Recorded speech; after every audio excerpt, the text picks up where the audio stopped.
السلام علیکم ورحمۃ اللہ وبرکاتہ۔ محترم ناظرین، استقبال ہے آپ کا ہمارے چینل الہند اسلامک ٹیوب پر۔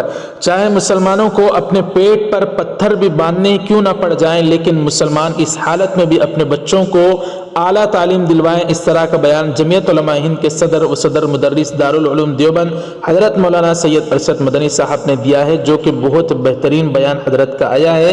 کیا فرمایا ہے حضرت نے، پوری خبر تفصیل سے بتائیں گے۔ اور آج 13 جنوری 2021 بروز بدھ کی ناظرین جو اہم ترین خبریں ہیں، بالخصوص بنگال الیکشن کے متعلق، اسد الدین اویسی صاحب کے متعلق، بابری مسجد کے متعلق، وہ پوری خبریں تفصیل سے بتائیں گے۔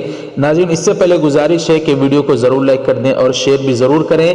ابھی تک اگر آپ نے ہمارے چینل کو سبسکرائب نہیں کیا تو سبسکرائب ضرور کر دیں اور بیل آئیکن پر بھی کلک کر دیں، تاکہ جب بھی ہم نئی ویڈیو اپلوڈ کریں تو اس کا نوٹیفیکیشن آپ تک پہنچ جائے۔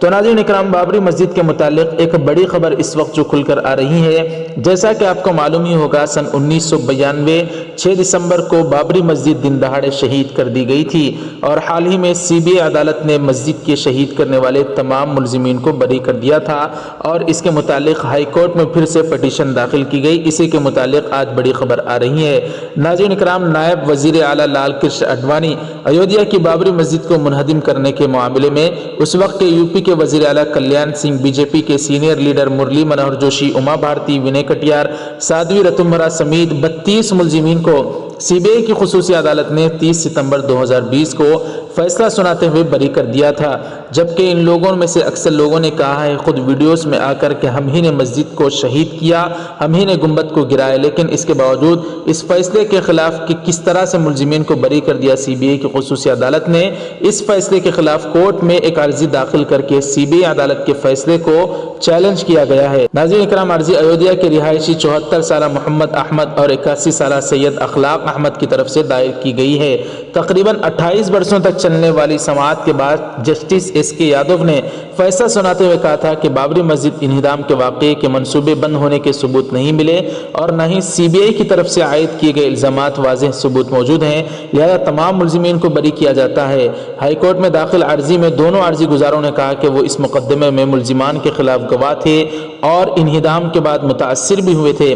انہوں نے کہا کہ 30 ستمبر 2020 کے فیصلے کے خلاف سی بی آئی نے آج تک کوئی اپیل داخل نہیں کی ہے، لہذا عرضی گزاروں کو آگے آنا پڑ رہا ہے کیونکہ عدالتی فیصلے میں تمام طرح کی خامیاں موجود ہیں۔ تو ناظرین کرام، جس طرح سے ملزمین کو سی بی آئی نے بری کر دیا تھا، اس کے خلاف جو پٹیشن داخل کی گئی تھی، اس کے متعلق اس طرح کی بڑی خبر آئی ہے۔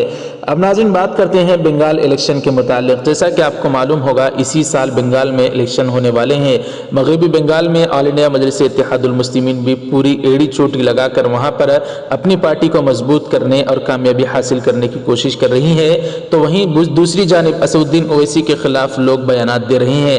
خود اس وقت بڑی خبر آئی ہے کہ بنگال امام ایسوسی ایشن کے سربراہ نے بھی اویسی کے خلاف بیان دیا ہے۔ ناظرین اکرام، آل انڈیا مجلس اتحاد المسلمین کے صدر اسد الدین اویسی کوئی گاڈ فادر نہیں ہے اور لوگوں کو مذہب کی بنیاد پر ووٹ نہیں ڈالنا چاہیے۔ مذکورہ مغربی بنگال امام ایسوسی ایشن کے سربراہ محمد یحییٰ نے منگل کے روز یعنی کل اس طرح کا بیان دیا ہے۔ یحییٰ نے کہا کہ بنگال کے انتخابات مذہب کی بنیاد پر نہیں لڑے جا رہے ہیں۔ اویسی کی موجودگی بنگال میں کوئی تبدیلی نہیں لائے گی، کیونکہ لوگ یہاں ترقی پر یقین کرتے ہیں۔ وہ کوئی گاڈ فادر نہیں ہے کہ لوگ وہ جو کہیں گے اس کو فالو کریں گے۔ یحییٰ نے اویسی پر ریاست کے مجوزہ اسمبلی انتخابات کے پیش نظر مذہب کارڈ کھیلنے کا الزام لگایا ہے۔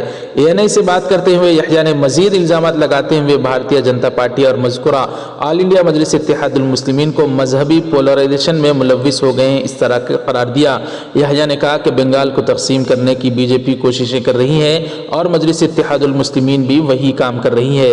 مذکورہ انتخابات سب کے لیے ہیں، محض ہندو اثر والے اور مسلم اکثریت والے علاقوں کے لیے نہیں ہو رہے ہیں، کیونکہ آل انڈیا مجلس اتحاد المسلمین خاص کر اقلیتی اثر والے علاقوں سے مقابلہ کروانا چاہ رہی ہے۔ مہربانی فرما کر مذہبی مشقت کی بنیاد پر ووٹ ڈالنے کا استفسار نہ کریں، اس طرح کا بیان دیا ہے امام ایسوسی ایشن بنگال کے صدر نے۔ تو ناظرین اکرام، اس طرح سے اسد الدین اویسی کے خلاف جو بیان دیا گیا ہے، اس پر آپ کی کیا رائے ضرور کمنٹ کریں۔